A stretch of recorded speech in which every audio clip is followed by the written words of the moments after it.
If you felt like wasting your time and emotional energy, you could probably search any number of YouTube videos of Broadway singers and head down in the comments to see people arguing over whether someone is belting or mixing or any other manner of confusing verbs we assign to the event of singing. The good news is today you don't have to waste any emotional or mental energy because I'm going to tell you exactly what belting is and how you can do it in a way that is efficient, balanced, sustainable, and fun. Hey there, if you are new here, my name is Dan Calloway. I teach musical theater voice and vocal pedagogy at Boston Conservatory at Berkeley. More than 25 years kicking around on equity stages myself, and more than 15 years helping singers get to work on Broadway, national tours regionally and around the world, and I am very glad you're here with me today. Belting is a term that came to describe making sounds in which you employ your mode 1 chest voice in a tessitura or range where your voice naturally would want to shift over into a mode 2 or head voice. Not just that though, you hear operatic tenors using their mode 1 voice where it would prefer to be in mode 2 all the time, but that's not belting. Belting also usually features a relatively high laryngeal position, therefore the vocal tract is shorter and you have higher overtones in the acoustic mix. Belting also features a more closed phase ratio in the vibratory pattern of your vocal folds. So that means that your vocal folds spend a little bit more time together than apart in the vibrational pattern. Therefore, a sound like this, hey, is different from a sound like this, hey, hey, in that the first one had more of a 50-50 together apart ratio. Hey in the phase, hey, and the second one, hey, hey, featured a little bit more muscular togetherness of the folds. Belting also almost always features what we call a divergent vocal tract shape. So that's an outward trumpet or megaphone shape rather than a convergent shape, which is larger in the back and smaller in the front. So hey, as opposed to hey, hey, hey, hey. Different shapes there. So to my ear and experience, belting means mode 1 chest brought into a range where the folds naturally would shift over into mode 2 or head voice. 2, a relatively high laryngeal position.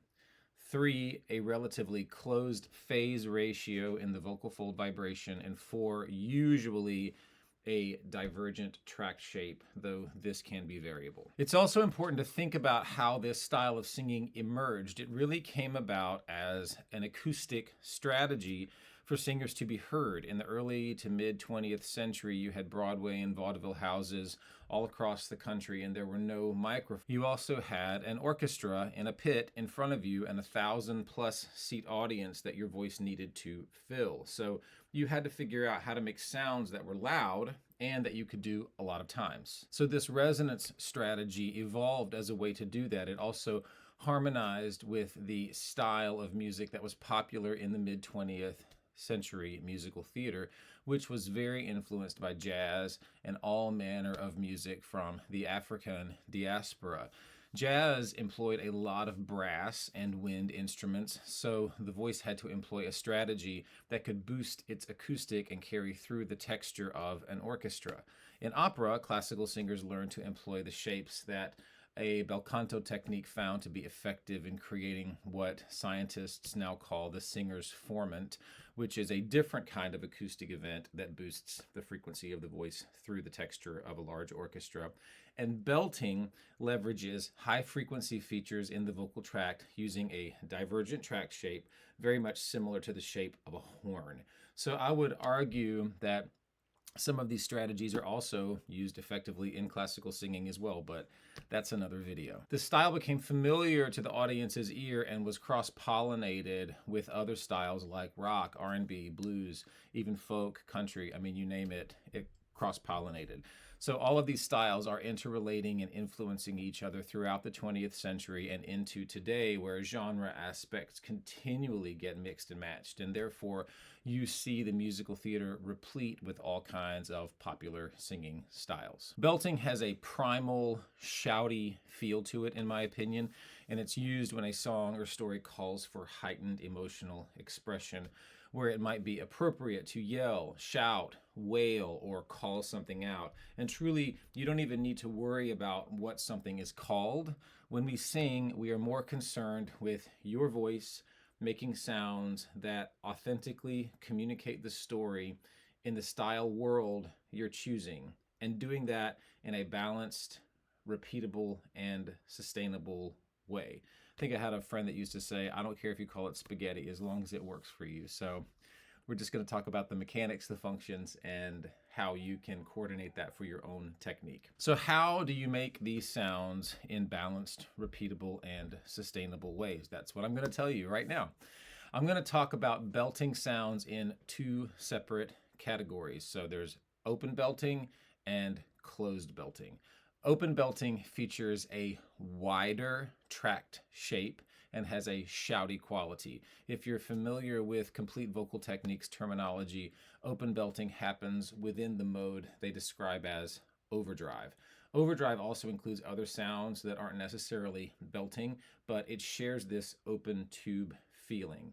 So it'll feature on vowels like A, O, and so that will come out and you'll hear this later. Hey, oh, a very open tract shape. The other belt category I'll talk about is closed belt. In CVT language, they call this edge. Again, edge can also cover ways of singing that you might not call belting, but the tract shape shares a lot of qualities with closed belting. This happens when you narrow aspects of your vocal tract, so the space from your larynx to the opening of your mouth. When you narrow aspects of the vocal tract, that creates acoustic boosts that bring in higher frequencies in the sound, and those sound qualities are sharper. CVT uses this really great word, metallic, to describe certain features in both overdrive and edge, or open and closed belting, but I love that word, metallic. Closed belting is highly, highly metallic because it is leveraging harder surfaces in the vocal tract and narrowing certain things that creates a lot of intense acoustic energy. Closed belt also has vowels it prefers, and those vowels are a like cat, a like Canadian A or Rihanna, under my umbrella, a, and sit, I like sit. Okay, so a, e. Those are the vowels that edge and closed belt like. All right, so open belting. Let's get into it. Like I said before, open belting means your vocal tract is in a more open configuration and cooperates with vowels like O, A. And a lot of your old school mid 20th century Broadway belting happens in this coordination.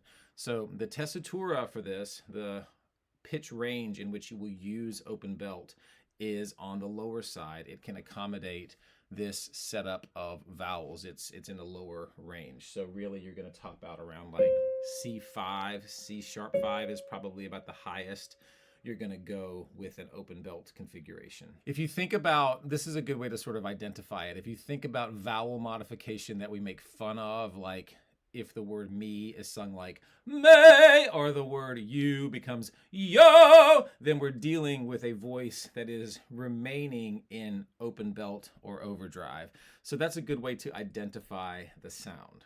But there are a lot of great places where open belt is exactly what you need. So just playing around with these sounds. Hey!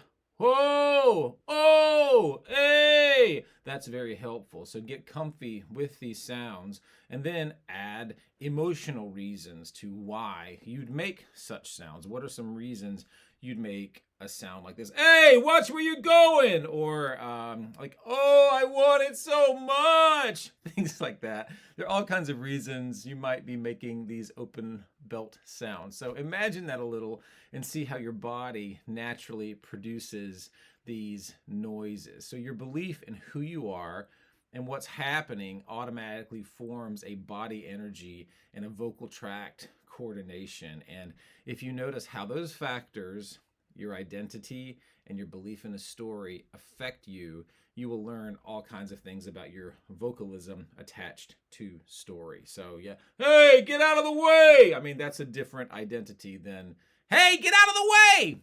That's more of a closed belt. So, two different identities creating two different vocal tract shapes. It's really fun to play with, and also just to listen to other people in your everyday life and think, who do they believe they are that makes their voice sound the way it sounds? I think it's a really important question for theater singers to ask, and just for us as humans to ask, because it develops more understanding, curiosity, and compassion in general. So now that you're feeling comfy coordinating the sound, you can start to move the pitch a little higher into where your voice might want to naturally transition to head voice. So for me, that's around E4, F4. So I would start some progressive slides into this range. So I could take an A major scale and do wider intervals like 1, 2, 1, 3, 1, 4, 1, 5, 1, like this. And I could choose either an A or an O. So I could go, I'll just stick with A. Hey, I can get that set up. Hey, and then I'll move it here. Hey, and then I can go, hey,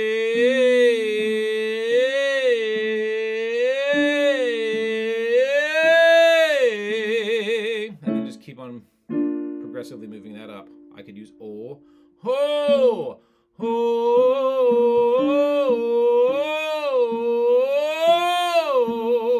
So in these slides, pay attention to your own sensations and vibratory pattern. Then you'll want to start to move this coordination around and see how you sense the feeling of mode 1 and remaining in mode 1. What does your vibratory feedback feel like? And then feeling the balance of thinners and thickeners as you move higher in your range. So if I were to move up to say, let's see, I'll say A flat. I want to go, hey, hey.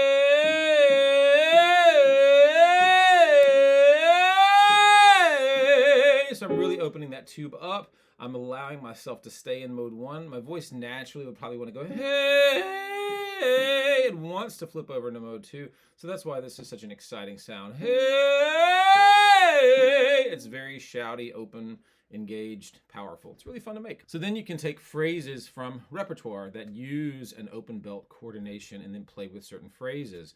And you can move them up and down and feel what different key areas feel like. So let's tip our open belt hat to Ethel Merman, and let's use Everything's Coming Up Roses from Gypsy. So I'm going to play a little bit of this. So she's alternating between A and G there. So it's everything's coming up roses, and you hear everything's coming up roses. And I cracked a little bit on that rose, yeah? Roses! So that's going to be very, very open shape. She actually, Ethel has some, Ms. Merman, I probably should call her, has some closure in her vocal tract as well. So she's really actually quite a balance. She's not like completely open belt. We're going to listen to Patti LuPone in a second. You'll hear that's like utterly open. So, but you can play around with that. It's just a whole step. You could even come here. Everything's coming up roses. And even though you hear the E vowel wanting to come in there, getting a little confused. Everything's coming up roses. Yeah, so you can play around with all of these shapes. If you were playing Mama Rose, how would you do it? Everything's coming up roses. So you can sort of play around with this shouty feeling. So yeah, and like I said, I would call Merman's production an open belt because if you compare it to a more closed sound. So like if I did the everything's, and you see me sort of like tilting my head back to like just sort of relax my pharynx, whoop, you could do that. It sort of helps the pharyngeal muscles release, and it also sends the vibratory pattern along your hard palate in a helpful way. So if she's got everything, and then if I've got everything's coming up roses, that's a closed belt. So you can hear there's a difference in those productions. So I hear, in Ethel Merman's voice, I hear some tightening of the tongue roots. everything. And that really became part of her signature. And you'll notice the tessitura of her signature rolls don't really move above that C5, okay? So she is a mixture of open and somewhat closed coordinations. Even like later when she sings you, she really kind of rounds that ooh vowel. Fa me. But that's yo. She sings yo at the end. Yo!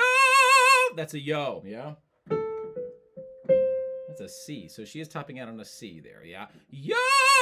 Could you imagine doing that with no microphone 8 times a week? I'm pretty impressed. So if you want to hear someone sing it, like I said, Patti LuPone sings it mostly open all the time. So you'll hear Patti LuPone sing it a whole step lower. She's going from G to F, and you'll hear...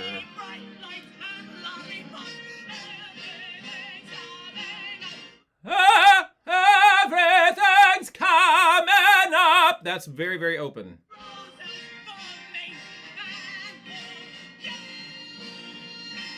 Yo.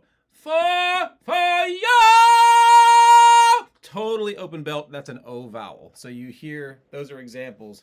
You know, so the difference between for yo and for you.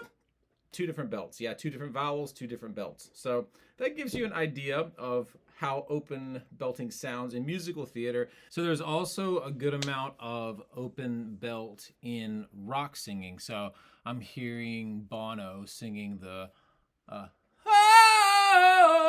oh. That's quite open, even though that's kind of like an ah shape in my ear on With or Without You. Also, what are some other examples from rock? Pearl Jam.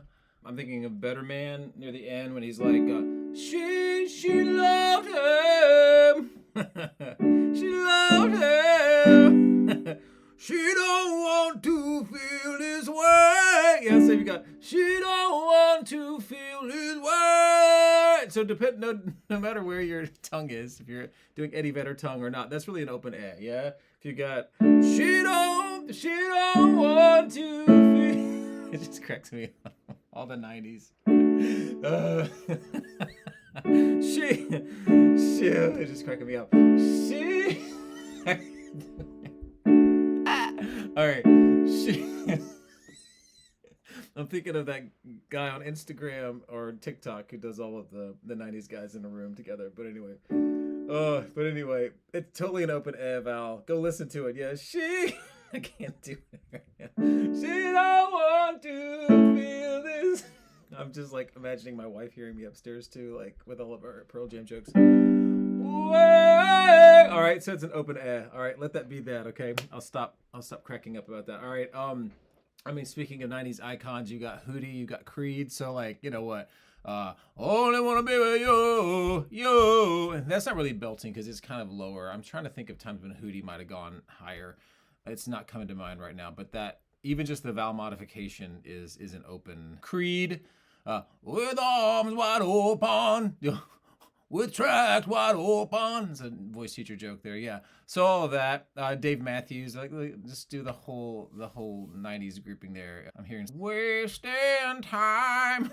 They're all like, their tongues are like way back. So anyway, so silly. Joan Jett, like.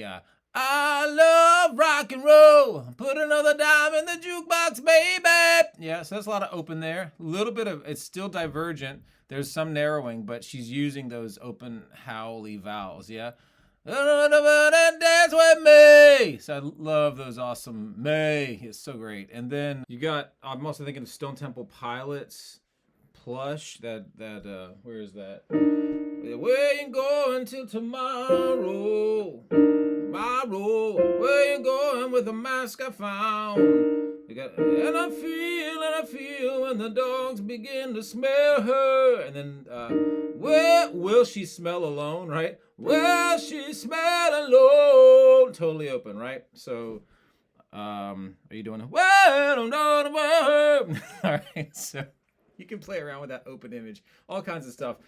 Billy Joel, a lot of those open O sounds he has, like, Captain Jack will get you high tonight and take you to your special island. Yeah, lots of open sounds like that.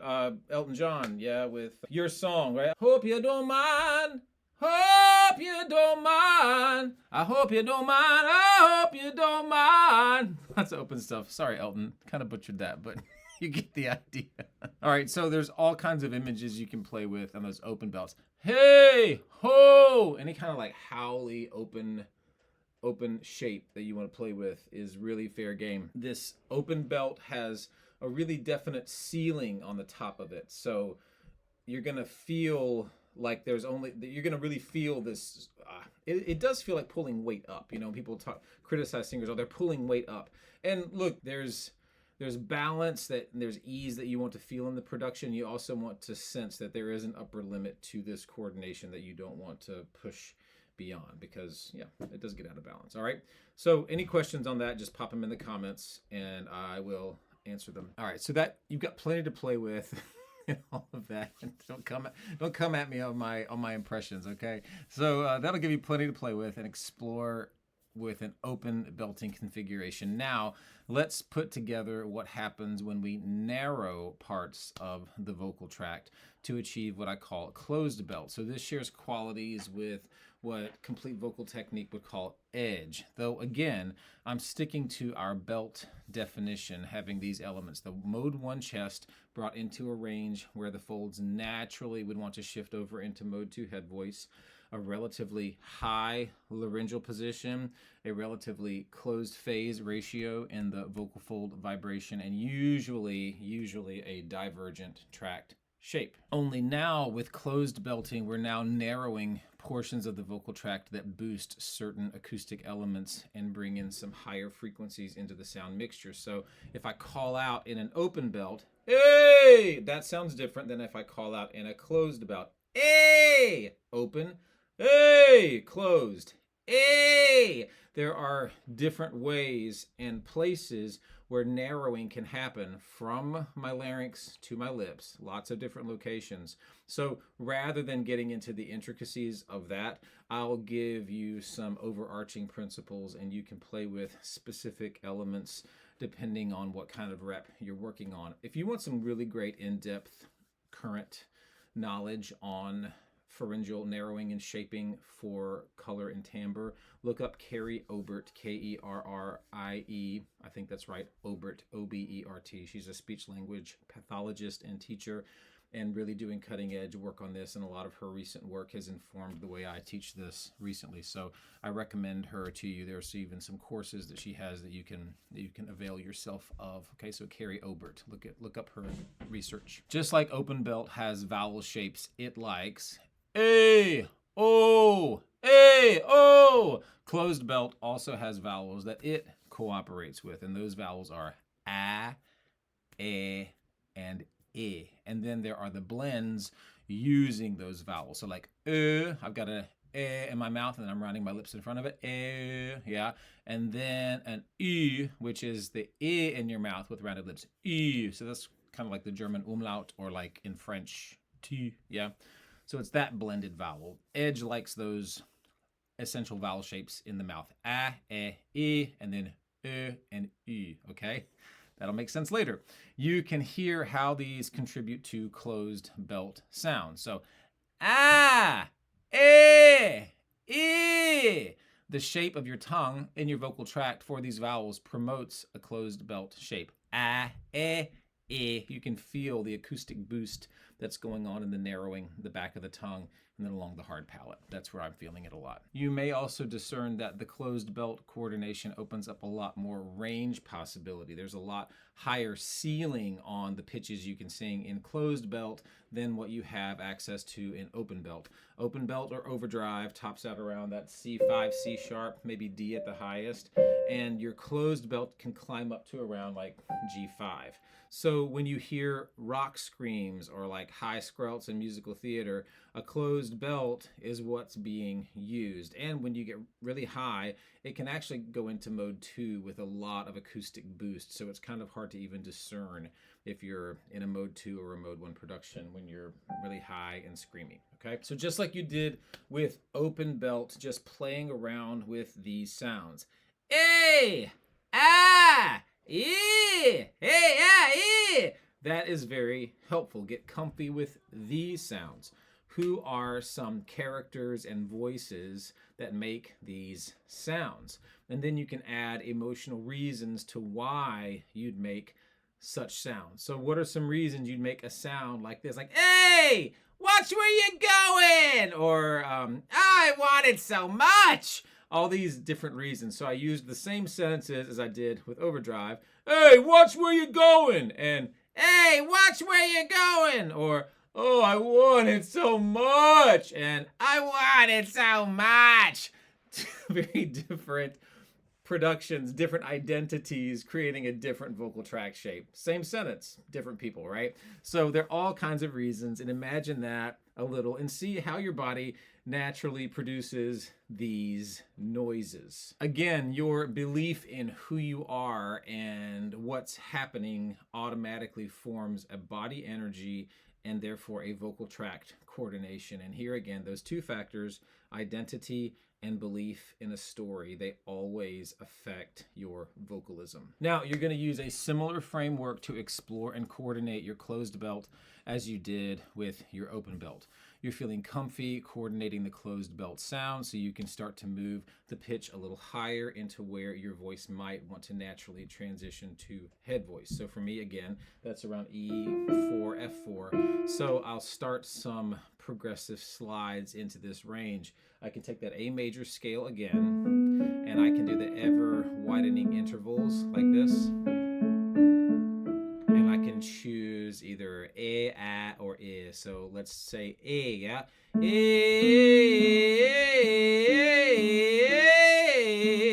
And again, in these slides, pay attention to your own sensations in vibratory pattern.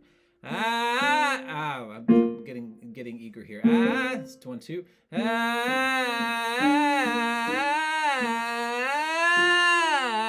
On every increasingly wide interval, feel how the stretch of your folds and the coordination with the thickeners has its own little coordination.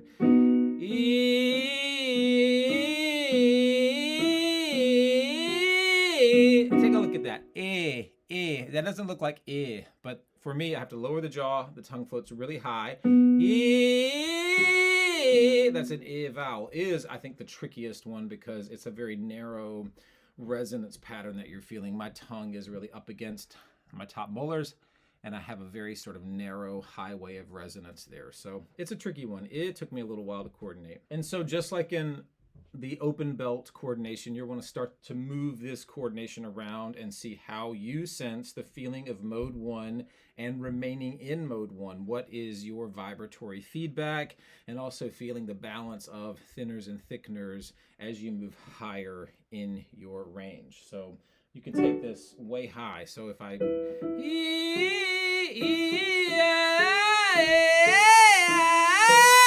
so that's up to like B, up to C. I mean, it can go way high, and it's really fun. So also note, as you let yourself move higher, you're going to let your larynx also float high like a buoy on the water. When you let your tract shorten with a free floating larynx, the shorter tube helps the higher fundamental frequency with a favorable acoustic neighborhood. Then, just like you did in open belt, you can take phrases from repertoire that use a closed belt coordination and then play with certain phrases. You can move them up and down and feel what different key areas feel like. So with closed belt, it's actually a great idea to feel first the vowel neighborhood before you add pitch. So let's take the phrase. We're fixing to have Wicked Fever, the movie, coming out. I'm excited to see it. So let's take the phrase from Wicked, no good deed goes unpunished. So if you say this phrase in your speech range using the vowel neighborhoods, a, e, that support closed belt, it'll sound like, no good deed goes unpunished. No good deed goes unpunished.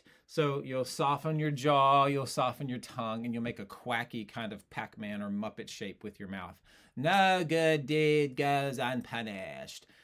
It's really important to do this in the lower range because you can sort of hear how ridiculous the vowels sound at a lower frequency. But then when you move the pitch higher, the pitch of your vowel and the pitch that you're singing, they make friends, and then it sounds like the word when you sing higher. And it's also really important because your tract shape itself has a direct effect on your registration. So knowing you're setting up a helpful shape, unpunished, you can actually depend on the acoustic shape you're making to create the sound you're wanting to make. This is, side note, why yodels are so helpful too. So if you have like your registration is responding to the vowel shapes themselves. So head voice loves E and oo, chest voice loves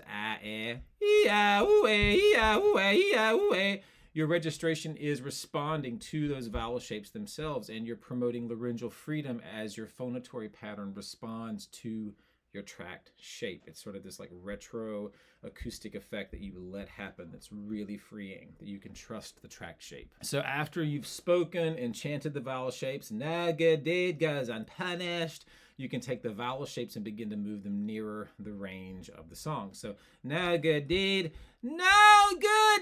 goes unpunished. So already that's sounding more like the words when I sing them higher, when I chant them higher. So do that a few times and stretch into your transitional zones. That's around like here. No good deed goes unpunished. And then you can start playing around with the melody in different keys. So in the show, I believe there's one part, it's 2 sharps. I believe you're in B minor. So Elphaba's up here going, no good deed goes unpunished. So that's going to be no good deed goes unpunished. But so you're really...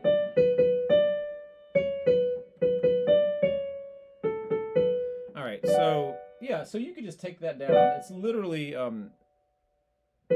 she's on the tonic of the minor chord. So you can just take that minor chord and move it down to like, that's quite high. Just going up to the D is where that's topping out. So if you wanted to top out like on the A to start,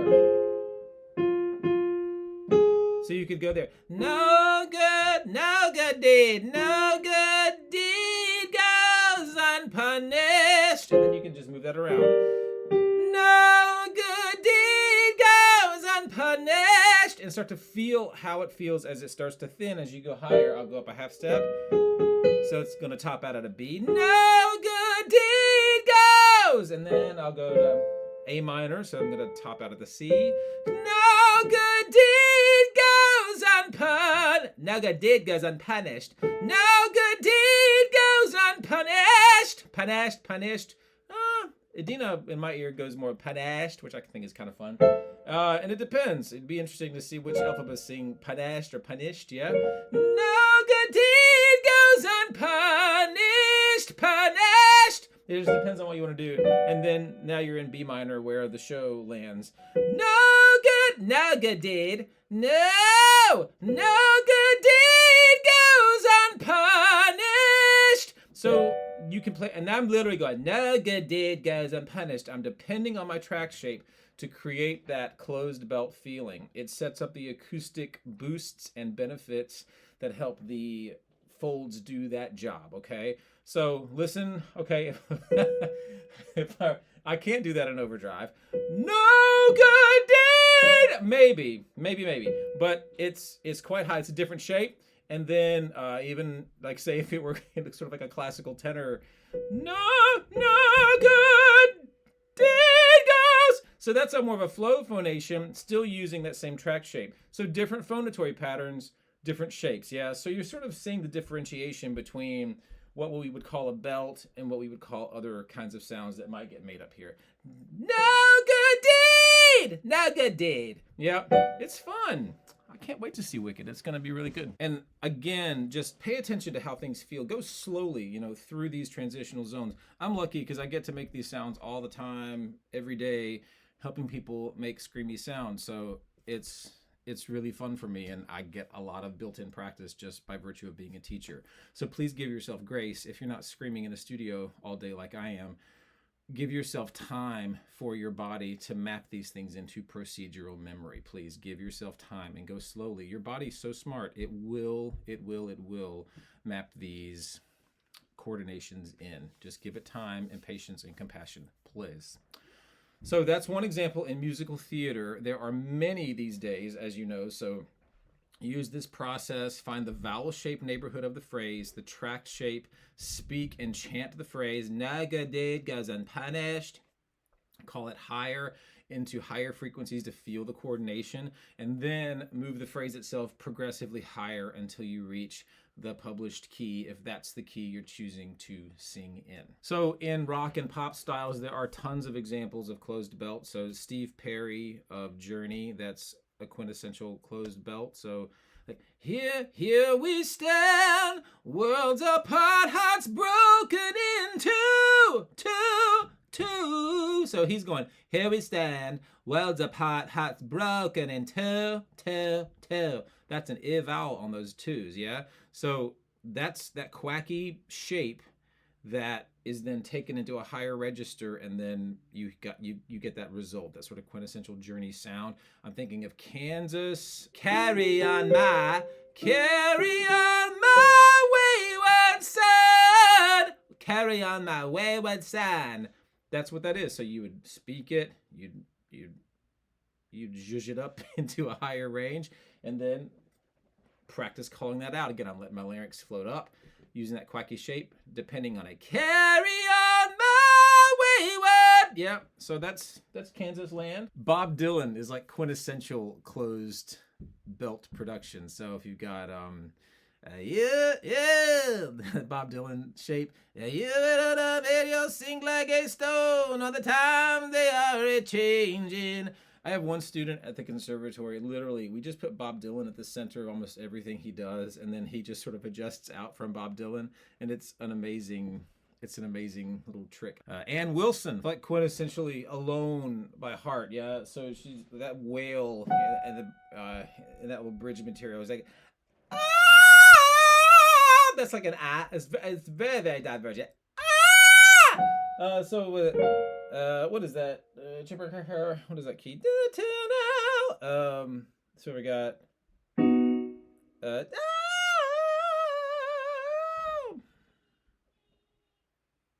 yeah, there it is. Till now, always got by on my own. Till now, I always got by on my own. That's all that. Till now, I always got by on my own, and then till now, always got by on my own. Yeah, so that's closed belt. Own, she opens up on that a little bit. That I hear in my ear. I could be wrong. Always got by on my own. That might open up into an overdrive on the O. Yeah. So see, things can mix up. You can use both closed and open productions in the same phrase. So I'm thinking of an Instagram reel where I think I saw Celine Dion covering this, and then someone was like, "What my bank manager is saying to me, how can I get you a loan?" Yeah. So I can't hear it now without thinking about. How can I get you alone? I love it. Janis Joplin, tons of closed moments. So like that, think about her vocal image, a lot more dirt, a lot more distortion. You know, come on, that's got a lot. Come on, take another little piece of more now, baby. So that's got a lot of there's some distortion. I mean, she had distortion for days. I can't touch that, but it's very much like that, like amazing pleasure pain and very divergent. Yeah, closed belt. I'd call that closed belt. So back to the world of musical theater, a really interesting difference you can check out are two different ways of singing the role of Evita. So back to Patti LuPone, you just heard her doing Mama Rose in that '08 revival of Gypsy.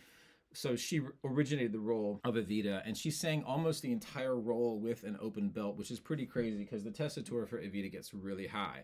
So even like at the end of Don't Cry For Me, Argentina, you hear her crescendo on that, look at me to know that every word is true. So she goes true. So as she crescendos into overdrive, or that's more of an overdrive production there. It wouldn't even really be belted, but she goes into this O vowel because it's just this very open production. You know, it's throughout Patti LuPone's singing style is a very open tracked shape. So if you compare her version of it, I would encourage you to look up this really terrific actor-singer, Valerie Perry. She did the role on the national tour briefly after it was on Broadway, and she ended up finding a more closed belt production in her interpretation of it. And it was really just through her own work as an actor. And so in the early 80s, no one was talking about the distinction between open and closed belt or any of these things. You had Joe Estill, who was really pioneering a lot of these sounds and finding ways to train them in an understandable and codified way. So we have these pioneers to thank for the voice science that we have today. So actors then were truly on their own. I think Mary Saunders Barton, in her book Bel Canto Can Belto, she talks about how it was really like a fool's paradise. People were just doing their best, and they were really on their own in ways to figure out how to make these sounds sustainably over and over. So we're really blessed to have the voice science and research and continual curiosity and cross-pollination and discussion that we have as teachers and singers these days. So I'll put those two videos, I'll put a couple of them of Patti LuPone's Evita and Valerie's Evita in the description so you can listen to the differences. Patti LuPone's being a very open belt, and Valerie using a lot more of those divergent closed belt strategies. So you can hear the differences between them. So this will give you the fundamentals of belting. It's mode 1 chest brought into a range where the folds would naturally want to shift over into mode 2 head voice. It is a relatively high laryngeal position. It is a relatively closed phase ratio in the vocal fold vibration, where the folds are together more than they're apart, and usually a divergent tract shape, though this can be variable. It's not always a thing. Of course, all of this is predicated on efficient and balanced breath management, letting the tract shape itself have a retroactive effect on your registration, and having freedom in your registration changes. Understanding your voice as a continuum, not a series of cubby holes where you place distinct sounds in different compartments. So if you'd like more extensive help with this, I have a useful exercise series that helps you with understanding your registration, becoming intimate with your own breath, and cultivating laryngeal flexibility. You can grab that in the description, and that will also get you emails from me on Mondays, where I usually talk about overall life and well-being stuff and how singing's always supporting us in that. And a good partner to this video, if you want to know more about registration and how your voice is this amazing rubber bandy continuum, check out this video here about what this thing we call mixing really is and how you can understand it and do it. Most of all, please remember there is only one you, and somebody would love to hear the story that only you can sing. So, love much. Now, go belt. Hey!